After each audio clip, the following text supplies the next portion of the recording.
Next question is, what is the difference in software permissions and accessibility for sales reps versus designers and engineers in Scanifly?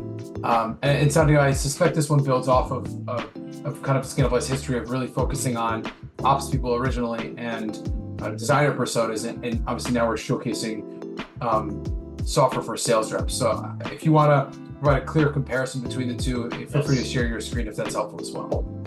No, that's a great question. So essentially what we're building for sales reps is a more simplified version of the full Scanifly suite. We understand sales reps need something that they can do pretty quickly. They just want to pretty much fill out a roof, show a customer how many panels they can fit, the production numbers, and talk about the financials. So as you can see here, this is the sales rep view. There's different permissions that you can adjust in Scanifly. So in this view, it's a sales rep. It has a permission that is sales mode pretty much. So you can see how it's pretty much limited to adding panels, removing panels, and seeing the information.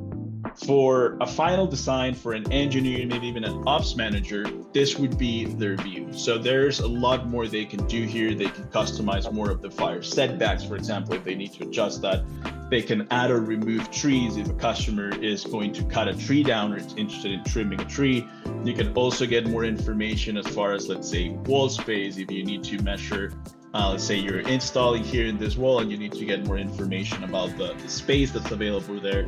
So you have much more functionality that's typically needed more on the final stages of a design.